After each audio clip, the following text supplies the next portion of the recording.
Hi everyone. Thank you so much for joining us for our National Healthy Masculinity Conversation series. This is the second conversation of the series, and my name is Jeremy Hardy. I'm a Training and Technical Assistance Manager for Men Can Stop Rape. I'm really excited to have with me here Suzannah Rogan from Doane University, who is the Director of Campus Advocacy and Prevention and Education in the Division of Diversity, Equity, and Inclusion. Just a little bit of background, Suzanna has worked with Men Can Stop Rape in implementing the Healthy Masculinity Campus Athletics Project. That was a project that we created in partnership with the Department of Justice, Office on Violence Against Women, campus program. And so just to give you a little bit of context about Men Can Stop Rape, I'm gonna run through some of the things that we do, and then we're gonna dive right into the conversation. So Men Can Stop Rape was founded in 1997, and we basically work in three realms of the organization. One is youth development, one is public education, and one is training and technical assistance. So for youth development, we've created the Pioneering Men of Strength Club and Women Inspiring Strength and Empowerment Club, Most and Wise for short. These clubs are really designed to engage young people in middle and high school classrooms, as well as at the college level, in conversations about what we call dominant and counter stories. And through that lens, they have conversations about what it means to be a man, what it means to be a woman, really what it means to be a human being, and how those different messages that we receive in the gender socialization that we experience as it connects to not only the incidence of sexual assault and the forms of men's violence against women, but also what role men can play in preventing men's violence against women. So just as you can see here, we've got the Most and Wise Club, as well as our counter stories, teen docu-series that are an example of one of the community strength projects that the young people created, and we supported them in creating. In addition to our youth development programming that informs our role as a technical assistance provider on the Violence Against Women, Consolidated Youth, and Engaging Men program, that is again part of the Department of Justice. So on that grant, we are TA providers to really position other organizations that are also serving youth to engage boys and men in particular in the same sorts of areas of primary prevention. And we really co-lead that project with also the Alliance for Local Service Organizations. Men Can Stop Rape, as informed by our experience running technical assistance for the Department of Justice and the Department of Health and Human Services, have through that experience learned a lot about what it means to serve different communities and what they can do to incorporate our lessons and what we can offer to the work into the things that they already see as the best approach. And so we've created the Healthy Masculinity Resource Bundles as a way to serve different communities, so that not only do you receive training and for professionals on how to implement the different approaches, strategies, theories, and activities that we incorporate into our work, but also have some materials to invest in the sustainability of the work as well. And I want to highlight one particular bundle, that's the Healthy Masculinity and Athletics bundle, which is really in service of the kind of conversation that we're going to have today with Suzanna. So we've also got the Healthy Masculinity Training Institute, and this is our 3-day training institute that we host here in Washington, D.C. biannually. And really this is the most comprehensive healthy masculinity training that is available for professionals from around the world. And through the 3 days, we go through all of our theories, approaches, activities, and offer some professional development in nurturing what the next steps are for different organizations, institutions, and community members who would like to incorporate healthy masculinity into the things that they do. We really do encourage that diversity of perspective. So it's not just the sexual assault prevention folks, but the military, law enforcement, athletics organizations, and others that I haven't named here. We've also got our public education materials. So a campaign that we created for bystander intervention targeting campus men is the Where Do You Stand campaign, which is not only for bystander intervention, but also consent. And through that campaign, the question is an identity building strategy to ask men and really propose to them to, in role modeling different scenarios that are of course vetted by campus men themselves, what it means to be an active bystander and participate in role model healthy masculinity for college-aged men. So these are just a couple of sample images that are really featuring the campaign, which we've refreshed since 2018. We've also got a mobile platform and website that we've created called Ask DC and You Ask DC, as well as other locations as well. So ASK stands for Assault Services Knowledge, and then You Ask, of course, is University Assault Services Knowledge. Now, this platform consolidates sexual assault resources not only for prevention and bystander intervention training, but also for the different kinds of resources that students or community members might need after an incident has occurred, during the crisis of it. So having access to information about SANE or SAFE exams, sexual assault nurse or forensic examiners, access to reporting options if you would like to report, whether that be confidential or not, different opportunities for engaging mental health folks and seeking counseling services, as well as having the ability to send messages to specified contacts that are emergency contacts, being able to also utilize the panic button for calling 911 if you are in an emergency. So that's another opportunity, another resource that we've created that we utilize not only here in the District of Columbia, where we're based, but also in places like Duke University, in Arizona, in Connecticut, and other locations that are also utilizing the Ask platform. And last but not least, we co-lead, or really we lead the, we co-lead with the DC Red Crisis Center, the DC Coalition to End Sexual Violence.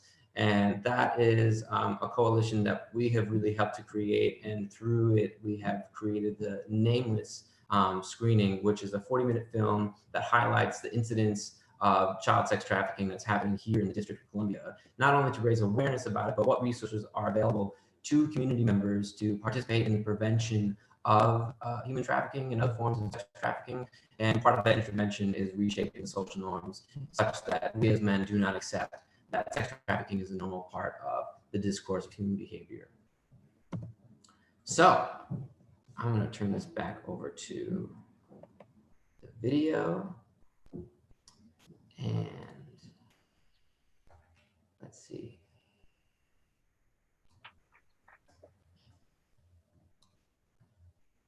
All right.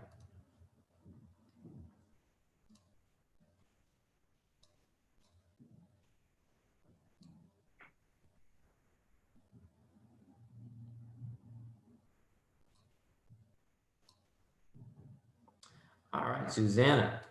So yes, let's get started. So thank you so much for being here and being part of this conversation. I'm really excited to be speaking with you and to share all of your experiences and stories with the rest of the world. So just thank you again. So can we just start out? Would you mind introducing yourself, talking a little bit about what you do and where you are? absolutely. So my name is Suzannah Rogan, and I am the Campus Advocacy, Prevention, and Education Project, so CAPE Project for short, if you hear me say that multiple times. I direct that. It's an office that is funded by an Office on Violence Against Women campus program grant. And additionally, I'm also a diversity, equity, and inclusion specialist here at Doane University in Nebraska. So I actually oversee 4 different universities. So my office covers 4 different campuses under our university structure. So 3 of those are residential or non-residential, non-traditional student campuses, and then 1 is our residential traditional student campus. And so most of the work that I'm talking about today will be focused on that residential traditional student campus where we house most of our athletic programs. So that is what we will be talking about today. And that is where most of the engagement efforts have taken place. So that is in a rural community with about 7,000 7,000 community members and about 1,000 students on campus. Awesome, thank you so much. So I'd like to start us off by just contextualizing a little bit for folks, when you came to Doane University and what brought you there, and then also speaking to, a little bit of the state of engaging men work that was at Doane University, like, prior to and around the time of your arrival, and sort of what was going on for you all then. Yeah.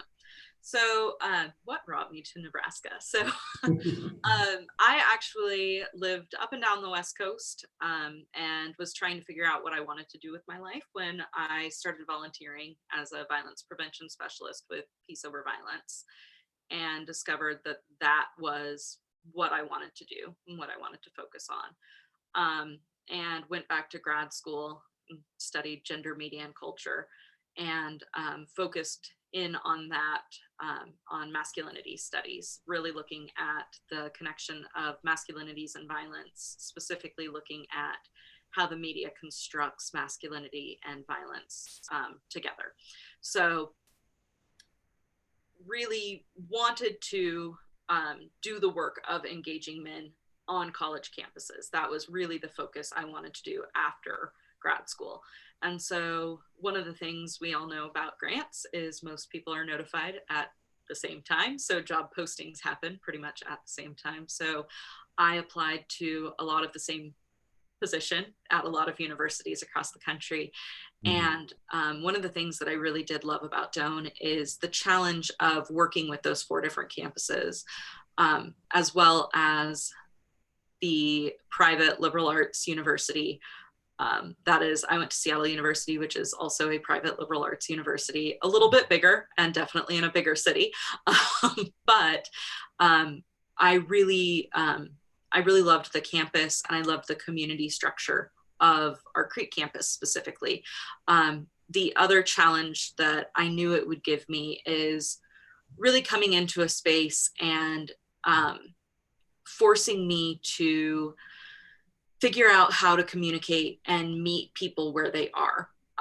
So I've lived in a lot of big cities. I've lived with a lot of like-minded people, and this was a different space for me to really do this work in a way that I could meet people where they are and help move in small ways, in pragmatic ways, rather than expecting people to run to where I was. And so I liked those challenges. So those were some of the reasons that Doane became the place that I chose, as well as I really liked the people who were here as well. And so when I got here, prevention overall was just disjointed pieces. There was nothing really comprehensive about it. And then most of it was focused on new student orientation. So most students were getting things at the beginning of the year, their first year of college, and then really nothing was happening for the rest of the time they were here.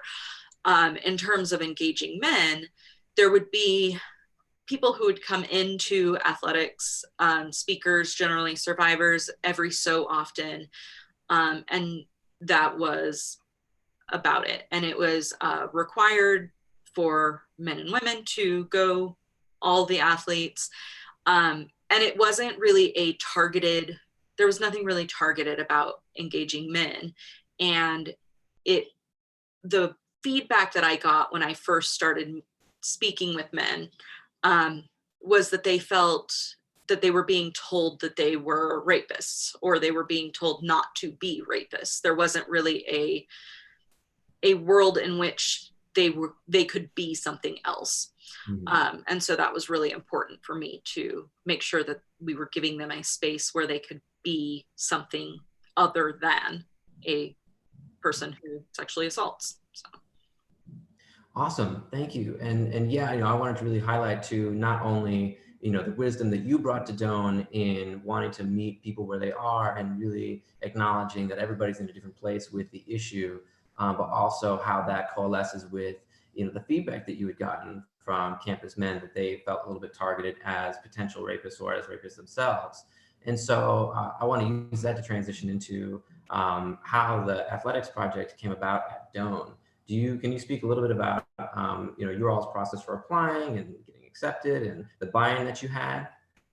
Absolutely. So I was hired the Friday before Training and Technical Institute for the grant, and they flew me out for that Training and Technical Institute, where we actually learned about the Healthy Masculinity Campus Athletics Project. And so I asked if that was something that we could apply for, while just meeting all of these people who were going to be my team.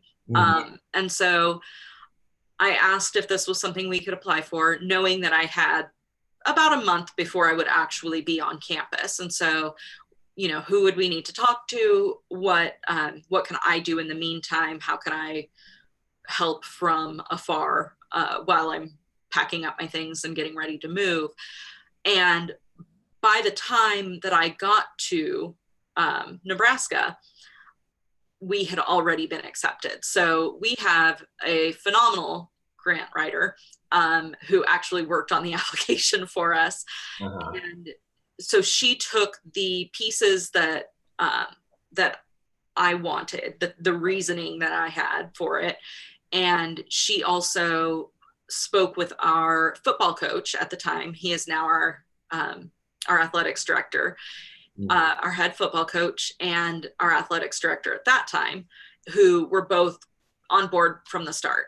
And so after speaking to both of those individuals and our Title IX coordinator at the time, they just sat down and wrote what that looked like. And so they applied with my desire from that TTI and from finding out, and had that buy-in from the start. And so I recognize how lucky I was coming into that situation. I completely understand that that is not going to be the case for everyone. And creating some of those relationships can be some of the hardest that people are going to make. Whereas I kind of fell into them, having a head football coach who is completely on board, and he ended up attending the training with us, and now having him as the athletics director. Like, I recognize that that is one of the luckiest things that I could possibly have fallen into. But at the same time, those are relationships that can be created. There are coaches who aren't necessarily the most excited about it, but sitting down and talking with them and explaining kind of the work that we're doing and why we're doing it has helped change how they perceive it. And so, you know, there are ways to go about that. But for myself, we were accepted by the time that I got on campus and was starting my work. So. All right. Well, and, you know, to your point, right, not everybody is going to have, you know, that sort of falling into the lap of the buy-in of, you know, really leaders in the athletics department. And yet we also know that, you know, we really want to lift up what Positive Coaching Alliance says, who had co-led the training with us at that athletics project. That culture is what we do here, and buy-in really starts from the top. And so that is ultimately needed in order to, you know, really get started. And it's really fortunate that you all had that opportunity. So I wanted to use that to transition into, you know, maybe giving some insight into what, you know, things you were saying to the different coaches to get them bought in, but also, you know, what it was like for you to begin implementing the program. Like, where did you start? Absolutely. So the first thing that we did is after the training, we sat down as a team, those of us who went to the training, and sat down and really mapped out what that implementation process would look like. So really strategically looked at how are we going to introduce this to all of our teams, and, you know, how are we going to sell, hey, we're going to take some of your practice time, because that is precious time. And so that was the first piece, is how do we make it so that it's valuable, it's a valuable switch for them. And so the first thing that we did is we really mapped that out. What was that going to look like? And within that, we decided, let's pilot this with our football team. Since we already had the head football coach on board, let's see what this looks like. Let's see how students respond, and let's see, you know, how much time it takes and what that looks like. And so we started off with, you know, the first exercise, who's in the room, which is stereotyping different teams, and really meant to be, one, kind of an icebreaker, but two, dig into that idea of dominant story, right? We have these ideas about who people are, and we can either leave those here, or we can continue to live up to those ideas and stereotypes and expect other people to do the same.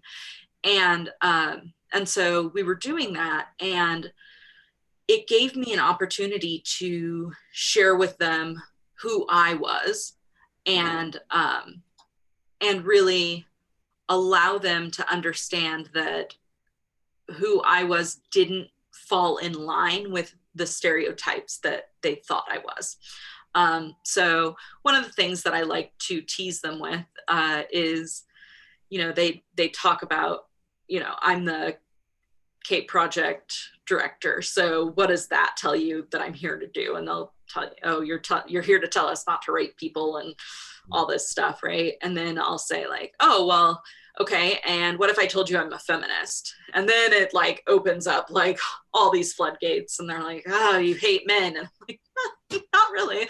Like, so it gives us a good way in, so they get to see that I'm a person.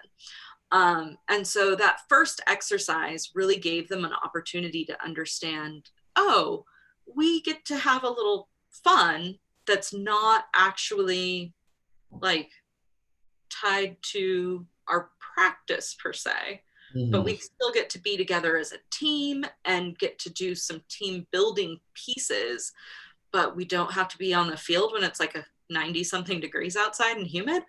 Cool. And so starting with the football team, we were able to get some feedback starting right away, just in the different demeanors that would come in when they would see like that I was on the schedule. I had my first situation where I got myself into a little bit of a tricky situation, which is where a student was trying to say that, or he was trying to police the language of Kevin Hart, right? Like we were doing Real Man, Strongest Man, and he was saying that Kevin Hart shouldn't use the N-word. And so I was trying to explain that actually, like as a white person, it's not his job to police the language of Black individuals. And he just wasn't quite understanding it. And so another student on the team actually like spoke up and said, hey, like, here's what she's talking about. And I approached him after and I said like, hey, like, thank you for getting me out of that. I'm really sorry that I put that emotional labor on you, like, but I appreciate that you spoke up. And after that, he started stopping by my office kind of regularly, just to chat. And he is now one of my athlete peer educators. And he is fantastic, a little hard on himself, right? He thinks that he's bad at every exercise he does. And most of the time he's absolutely amazing, right? But that small moment allowed me to create a relationship with somebody who is now one person that I know I can rely on to educate his peers in a way that I wouldn't necessarily be able to at every moment. So those are some of those stumbles along the way. But with our other teams and our other coaches, it was really approaching it from this is a team building, right? So approaching it in a way of saying like, this actually will help your team get to know each other better and build on some of those team values that you have, and not really not really approaching it from a healthy masculinity space, because we found that with some of our coaches, even that term could make them bristle a little bit. And so we invited them to participate in the activity. So the football coach and I should probably, Matt Franzen is his name. And so he and I facilitated for the coaches an exercise. And so they were able to participate and understand, like, this is what we're doing, and this is how it builds the team, and this is how it builds a better community from there. And so they could understand what we were trying to do. But we took it more with some of the coaches from a team building perspective rather than a healthy relationship, healthy masculinity perspective, just because some of those words can be loaded. And I just love what you're sharing, because not only are you leaning into, the discomfort of there's a moment where I'm being challenged as a facilitator, or the content that I'm putting forward is being met with resistance, and using that as an opportunity to take advantage of the leadership that another member of the team demonstrated as a way of building relationship with this team, as a way of tapping into, leadership is often a quality that athletics is touted as really supporting and nurturing in young people. And then from that place, being able to not only develop a peer educator who is also an athlete, who therefore is a credible messenger in not only reaching their team, but the other teams as well. And then also having the wisdom to adjust and the flexibility that says, we don't have to call it healthy masculinity. We can focus on team building as a way of having this conversation, and really introducing to you all, the ways that this work supports what you're already trying to do. In my experience as a college athlete, we started the preseason with a team meeting where we read through a sheet of paper, and my coach said, this is what our team is about, doing the right thing. That's what the team is about. No matter what you do the right thing. And so there's always a philosophy that these coaches and teams have written in place to tap into, that, they may not be necessarily focused on sexual assault or other forms of gender-based violence, but they are interested in developing better people who can really emerge as leaders. And I love the way that you were able to tap into that way of meeting people where they are, again, particularly with the coaches. Mm-hmm. And I love the sort of, getting the samples from the supermarket style of, why don't you step into the workshop too and see how it goes. So that's wonderful. And it really just captures a couple of what I wanted to address with this question, not only struggles that you would face, but also successes, and like what was going right. And so I want to also, just support this with, the ways that you all had expanded this work, in the athletics project to the other areas of your engagement work. So could I invite you to talk a little bit about what you all did to expand, maybe to Greek life or to public education campaigns that you had done? Mm-hmm. Absolutely. So one of the things that was really important to me, because I wasn't just hearing from athletics, but even in my interview, when I came on campus for my interview, I was hearing from men that they were constantly feeling like they were being told they were going to rape. And, just understanding masculinity theory and just the research, right? And that's one of the reasons that bystander intervention exists, right? Is creating that third pathway.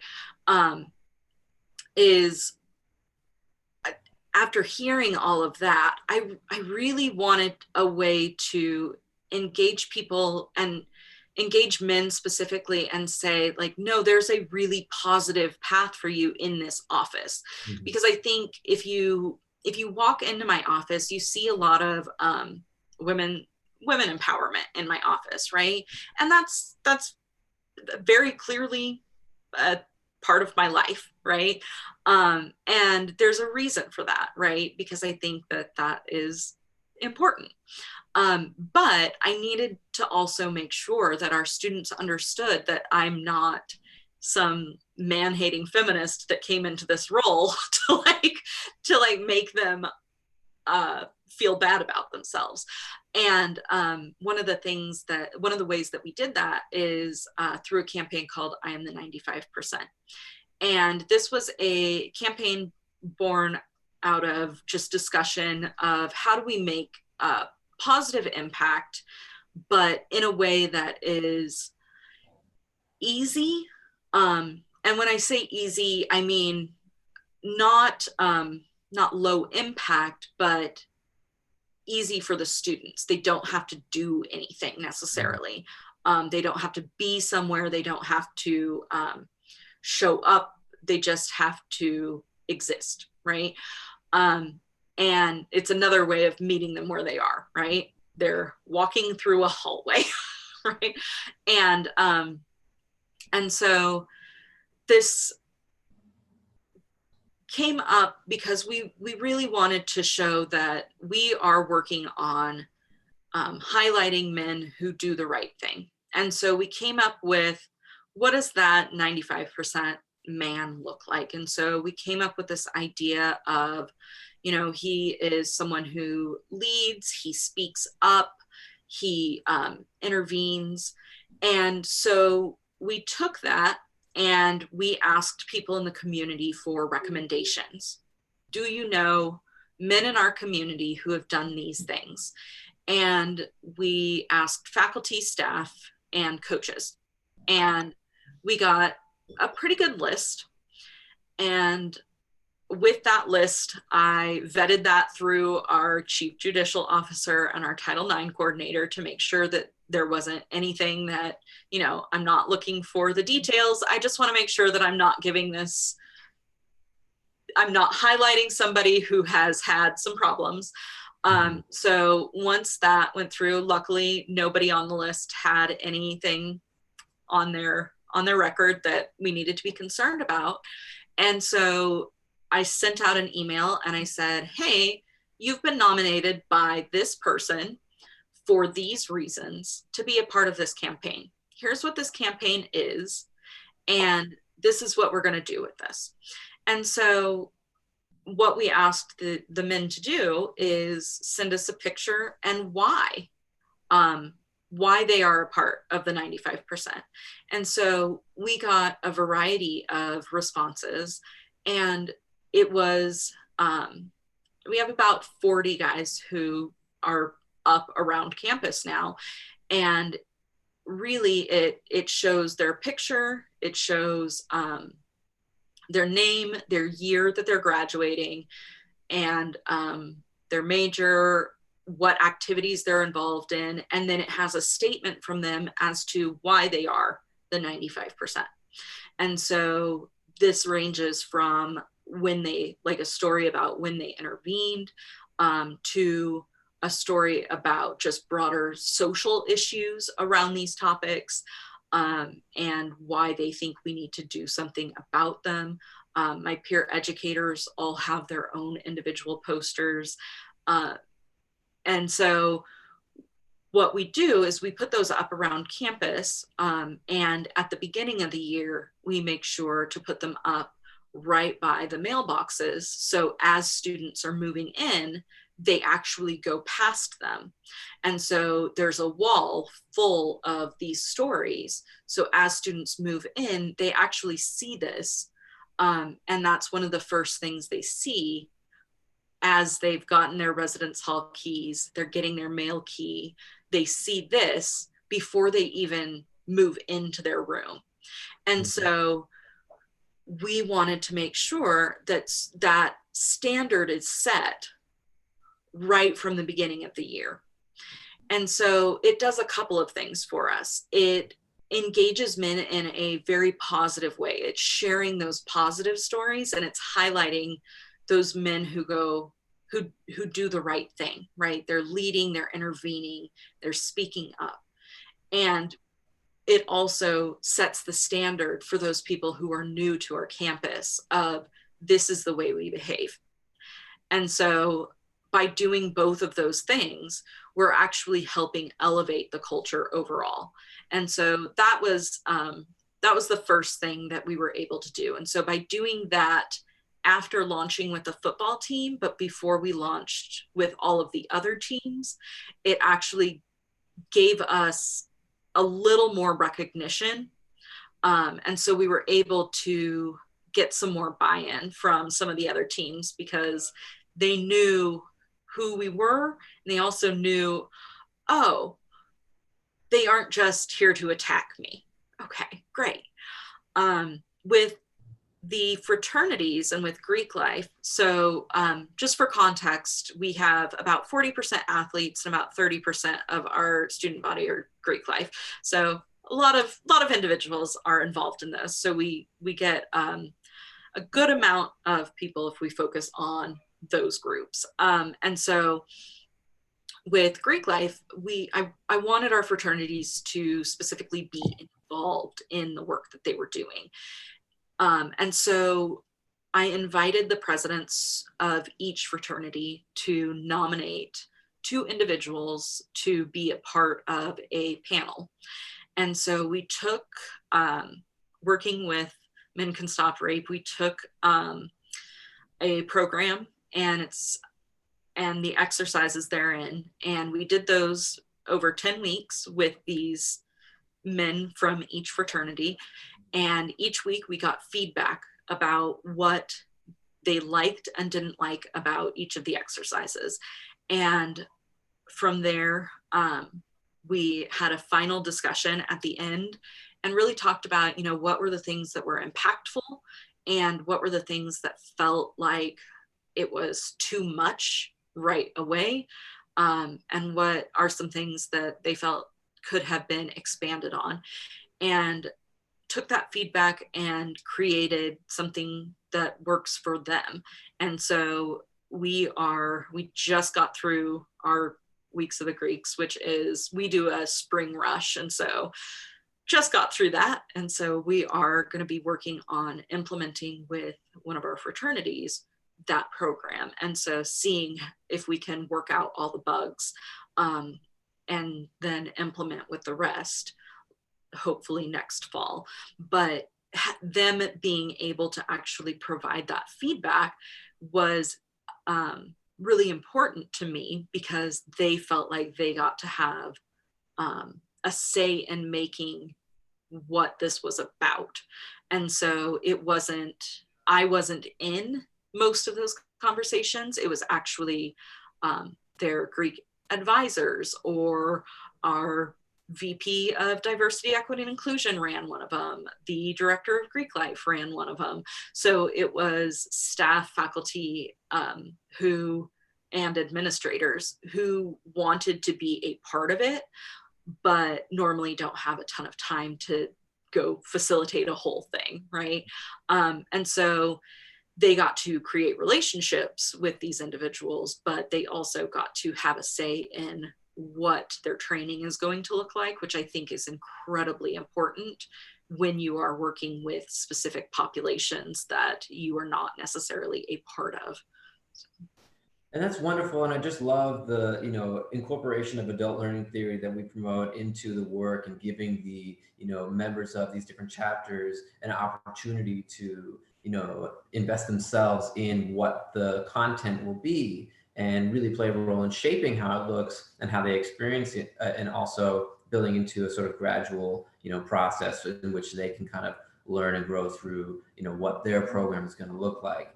And I also find it fascinating that you were able to incorporate implementation and assessment into one kind of effort. That is, we're going to do 2 at once. We're going to work smart, and so often, again, tapping into the resource of athletics, they are really trying to, work smart and efficiently, and not just hard. You can work hard, and hard work is great, but you also want to be efficient in finding ways to make not only, your goal as a team easier, but achieving that goal easier. And I just love how you were able to, transfer that into, reaching Greek life. And then, you also, I think, had said to me in a different conversation that many of the members of the I'm the 95% campaign that were nominated were also student athletes. and, you know, speaking to how that offered you an opportunity for even more buy-in from athletics as a whole. You know, you didn't get everybody in the first go around, but when you returned for a second season and offered some new insights and innovation for the work, you were able to get even more buy-in, and it speaks to the patience that sometimes this work requires. You know, we can't change people's lives overnight. It does require dosage, and it requires the creativity that you offer. So I just love that. So let's see, we've got about 20 minutes left, and you know, I really want to make space for not only, you know, some of the things that you've witnessed as like changes in like social norms or in the behavior, the perception of men and masculinity on campus, but also, you know, an opportunity for you to share what were some things that you've learned, you know, and know now that you wish you had known before, especially as a woman facilitating this with men. I think the biggest thing is recognizing when you're able to let down your guard. So, for instance, there comes a point with certain teams where you are able to start really being authentically yourself, right? So, at first with football, it was me trying to remain really, really professional and really, I mean, I remain non-judgmental all the time, but I can't think of a better word right now. Measured. What? Measured. Yes, exactly. And so making sure that they understand that I'm there to teach them, right? And yet we were doing the continuum of harm one day, and that broke down. My face did a thing that I didn't want my face to do, because where they had some things positioned and how the conversation was going was very different than my lived experience. And can I jump in for a second? Yeah. Can you just give a little background what the continuum of harm exercise is? Yeah. Absolutely. So it is just that. It's a continuum where there are behaviors, attitudes, or ideals that the students are going to talk about, where they would place them on a continuum of not at all harmful to women to most harmful to women. Awesome. Thank you. So they were discussing some things, and they had some great points around some of the things, and one of them, it just like broke my heart, and my face made a face, right? And I heard some guys in the front row whisper to each other, go, "Oh, damn, Susanna's pissed." And I was like, "Oh no, they know." They saw it. And so I was really worried that would make me lose them. Mm-hmm. I was really worried that one moment made me lose the entire team. And what actually happened is at the end, I explained, I was like, "Hey, like, I noticed that you all saw my face do a thing at this one point. And I was really honest about it. And I shared with them why. I said, you know, my lived experience would make this continuum look very different. It agrees with you in some places, but oh my goodness, it does not agree with you in other places." And that is really what my face was saying. But that's the thing, is my lived experience is very different than yours. And that has to do with the body I live in. And that's just that. And so later, I think it was the next day, I was walking through to get to my office, and I ran into a group of football players. And they're like, "Hey, Suzanna." And I was like, "Oh, you still want to talk to me?" And they were like, "What are you talking about?" And I was like, "Oh, I just thought that you all thought I was judging you yesterday." And they're like, "No, it was actually really cool. You were like totally a real person." And from there, I realized, oh, okay, so there's a certain point at which you have to be authentically yourself and not that measured person. So you need to be measured for the first few times so that they understand you are not judging. But especially as a woman doing this work, I think um, you've got to build that relationship. But at a certain point, to be able to build even more trust on top of that, they have to see that you're a real person, and they need to see that authenticity. Otherwise, that trust may or may not continue to grow. And so that was really my first lesson in that. Yeah. And I just want to support, also the insight that a college athlete has. When coach is pissed, you know it. And he may be yelling and screaming, or she may be yelling and screaming. And it's when they're quiet that you actually know you really did something wrong. And the lesson that's in, oh no, Suzanna's pissed. And their, flexibility and willingness to engage with you again, back to like your authenticity as a messenger to this community that they are responsive to. I love that you're able to really hone in on the moment or the moments that really highlight opportunities to connect, that vulnerability, that authenticity and honesty is the thing that they were able to see and respect and respond to. And I think also supports all that you've shared about how they see you as a resource, as somebody that they can turn to for support. Where historically, offices like yours on college campuses have not always been readily available, or I should say, perceived to be available resources for male college athletes. Yeah. I want to shift back to the I'm the 95% campaign for 1 second. We got a question, and I'm so love that this person asked, where did that statistic come from? What is it representing? How come it's called I am the 95%?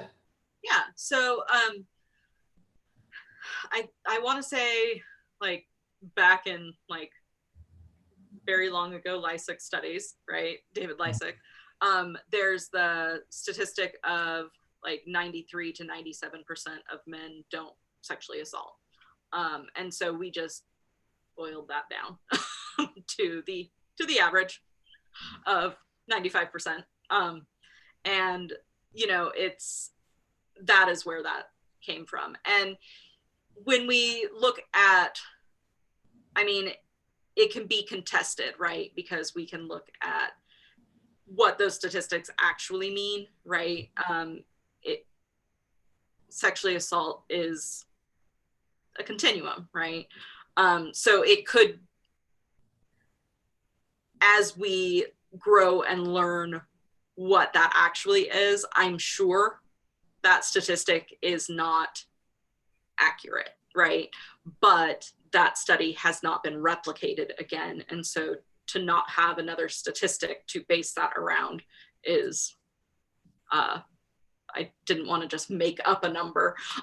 Yeah. Right. So if he wants to do another study with an expanded idea of sexual assault, I would love to have a different number. But for right now, that is what it's based on. Thank you for that. And yeah, David Lysick's work is really great. It's unfortunate because that study was done in, I think, 98. And yeah.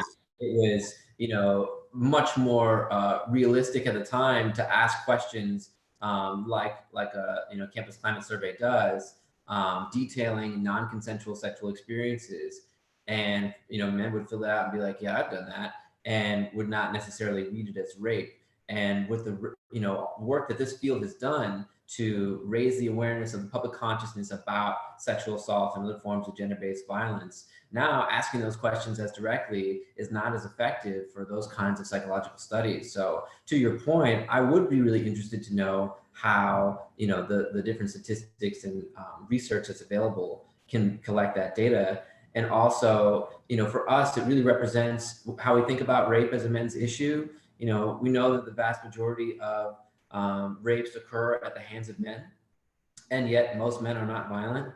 Most men will not rape. So what can we do as men to participate in creating a safer campus culture or other culture that we're a part of in our lives ongoing? The work is from conception through the lifespan, not just your 4 years in college, right? Yeah.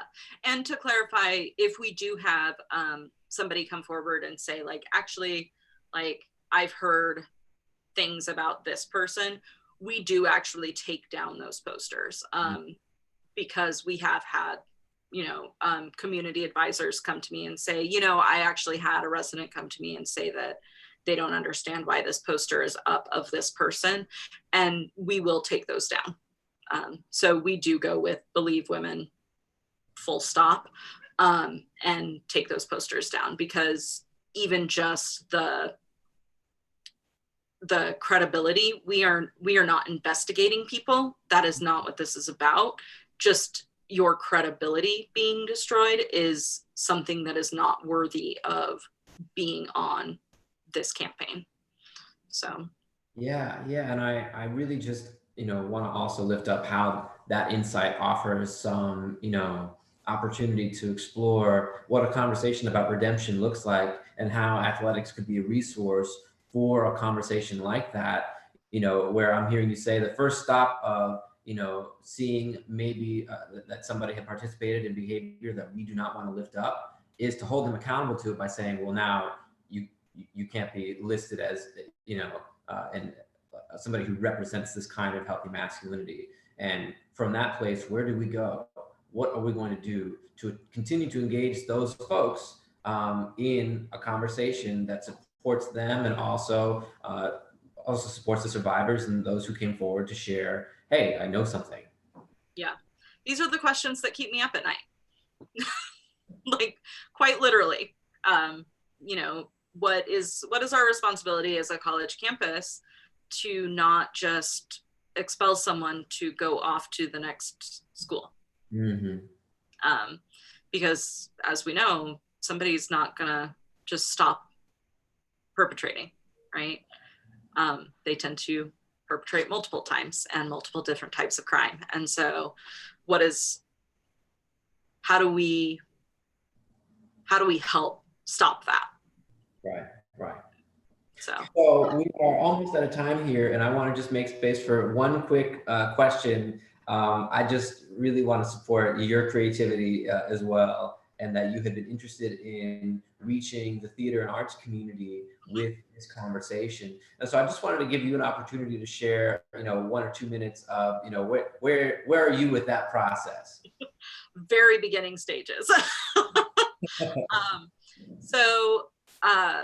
My undergraduate degree is in theater. And so right now I'm really trying to, because I want to reach the community in a way that is impactful.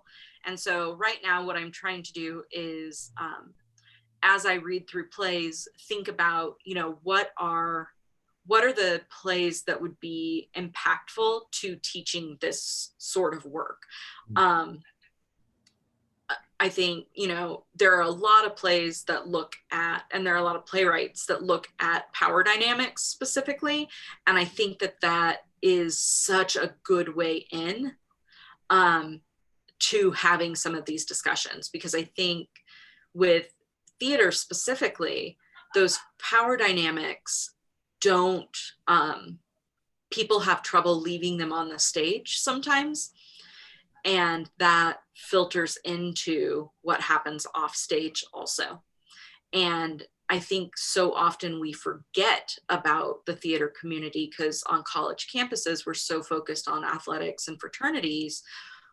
But if we look out to like the Me Too movement, it's actually like the film industry and the theater industry that have had huge numbers of people being implicated in the Me Too movement. And so what is it about the power dynamics within our arts programs that we're not teaching how to navigate the on stage versus off stage? And so right now I'm just trying to think about what is the best way in, and what are the theater pieces that would be best at explaining that and facilitating those conversations in a way that would be impactful and meaningful. So that's the beginning process right now. So that's where I'm at.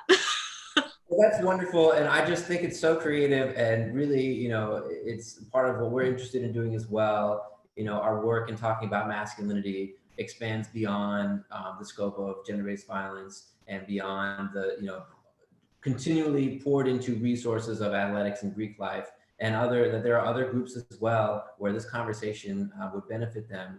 And I just want to support, your work in doing this, and also, let's let's follow your work here. I'm sure a lot of people are curious how these questions are going to emerge and unfold for you as you continue this work. Thank you, Suzannah. I'm going to turn, back to our closing remarks, and then we'll wrap up our conversation here. So let's see. I was successful. I had the screen sharing on for too long, and I was unable to switch it earlier, but I think I've got it back now. So let's work on this. Oh, there you go. Okay, great. So we are back. So again, thank you all for joining us for the second National Healthy Masculinity Conversation Series, hosted by Men Can Stop Rape, and featuring Suzannah Rogan from Doane University. Just to reiterate, our work in youth development is encaptured by the Men of Strength Club and the Women Inspiring Strength and Empowerment Club, which are both premier clubs that reach middle and high school youth and are scaled up to the college level as well, where we have a curriculum-based program that offers guided check-ins, exercises and activities that we do in all of our trainings, including the Campus Athletics Project that Doane has been a part of, and that are shaped by the young people as well. And so these voices are the ones that we want to lift up and pour into. And one of the projects that they have put together and, that we've supported is, as you can see here, the Counter Stories Teen Docuseries. So I invite you to check those out on our YouTube page, and also Men Can Stop Rape's website. And again, supporting that youth-oriented work, we are TA providers co-leading the Consolidated Youth and Engaging Men program with also the Alliance for Local Service Organizations, which is a grant that is a part of the Department of Justice Office on Violence Against Women. Again, we've got our Healthy Masculinity resource bundles. And these bundles are really designed, to promote the skill building, capacity building, and sustainability of professionals who are looking to engage healthy masculinity into their work in communities, whether you be the Title IX or Prevention Office, Diversity and Inclusion and Equity, or athletics, or other offices that are interested in having facilitated conversations too. I want to lift up the Community Conversation Bundle, which really is an opportunity to have nuanced conversations that says, what do we do about this particular issue that may be a touch point for disagreement? And then I also want to highlight our Healthy Masculinity and Athletics Bundle, which is really in service of all the work that we've been doing with Doane and the other members of the cohort for the Athletics Project, where it offers a full-scale programmatic rendering and implementation, assessment, and everything that goes into reaching different campus athletic populations, the coaches, the administrators, and of course the players, and what they can offer in terms of prevention. We've also got our Healthy Masculinity Training Institute that we host twice a year, once in January and once in July here in Washington, D.C. And again, this is a 3-day institute that, similar to the Athletics Project, is comprehensive in its nature and provides an overview of the theories, strategies, approaches, and activities that we do, just not written in the athletics language that the Athletics Project is, but more generally based to reach a wider population or set of populations. Got our Where Do You Stand campaign for bystander intervention and consent, really targeting for campus men. Where do you stand? An invitational identity building approach to looking at bystander intervention and consent as norms that we want to promote and that men have the opportunity to promote on a daily basis in their communities. We've also got Ask and You Ask, our assault services knowledge platform, both the mobile app and the website that consolidate sexual assault resources, provide an opportunity to store and connect with emergency contacts. And one thing I didn't mention before is you can also store emergency medical information on the app that is completely confidential. We don't download or hold on to any of that information, just the number of downloads that we get for the different communities that utilize the resource. And then, of course, our co-leading the DC Coalition to End Sexual Violence with the DC Rape Crisis Center. We've created the Nameless film, which is a project that a lot of different organizations have, in all their different great efforts and work, contributed to really highlight and promote the resources that community members and professionals have available to them in the district to prevent child sex trafficking in particular, and how it affects the more marginalized populations here in the district. And so thank you all again for joining us for this conversation. We're going to have another National Healthy Masculinity Conversation series, the third one, on March 18th. And that one will focus on self-esteem and healthy masculinity. And finally, thank you all for joining us. So please, if you have questions or want to learn more about our work, you can contact us at training@mencanstoprape.org. And if you have questions for Suzannah, and I really want to lift up her as a resource, I mean, obviously don't blow up her inbox too much, but Suzannah is such a leader in this work, and I am so pleased that we had the chance to, capture and lift up some of her leadership here, as well as that of Matt Freds and the others at Doane University. So please feel free to reach out to her. Her email address is right here, Suzannah.Rogan@doane.edu. All right, how do I switch this back over? Okay, Suzannah, you have any final thoughts, comments, anything you want to share before we go? No, not off the top. Just honestly, please reach out to me. The more people doing this work, the better. I absolutely love what I do. So I love the students that I get to work with every day. So I just actually recruited a few more peer educators for our student athlete program. And how many do you have now? I'm looking at having 6 next year. So yeah. Right. Well, so it'll be 14 peer educators total.